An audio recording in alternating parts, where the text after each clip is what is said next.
তাণ্ডব নামেই শুরু হয়েছে আলোচনার ঝড়। ঢালিউড সুপারস্টার শাকিব খান আর জনপ্রিয় অভিনেত্রী সাবিলা নূর প্রথমবার একসঙ্গে পর্দায়, আর সেই ছবির শুটিং দৃশ্য এখন ঘুরছে সামাজিক মাধ্যমে।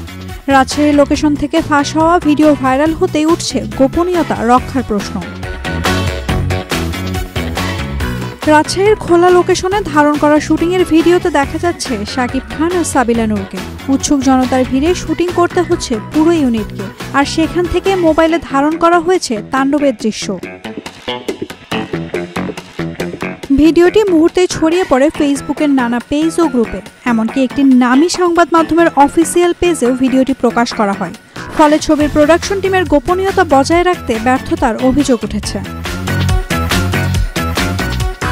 নেটিজেনদের মতে এটা সম্পূর্ণ অপেশাদার আচরণ। কেউ বলছেন প্রচারণার কৌশল, আবার কেউ দাবি করছেন টাইমলাইনে এসব দেখে আসলে ফিল্মের ক্ষতি। পরিচালকদের ভূমিকা নিয়েও তুলেছে প্রশ্ন। তবে সমালোচনার মাঝেও দর্শকদের আগ্রহ কমেনি। তাণ্ডবের শাকিব সাবিলা জুটিকে প্রথমবার একসঙ্গে দেখতে মুখিয়ে আছেন ভক্তরা। শাহরিয়ার শাকিলের প্রযোজনায় ও রায়হান রাফির পরিচালনায় ছবিটি মুক্তি পাবে আলফা আই SVF ব্যানারে। গোপনীয়তা রক্ষা নিয়ে যত বিতর্কই থাকুক, একটা কথা, তাণ্ডব নিয়ে উচ্ছ্বাসের শেষ নেই।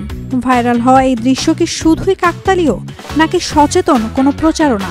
এই প্রশ্নের উত্তর দেবে সময়। Naomin Nasrin, daily sun. For more updates, follow us on Facebook, subscribe our YouTube channel, get the latest update on www.daily-sun.com.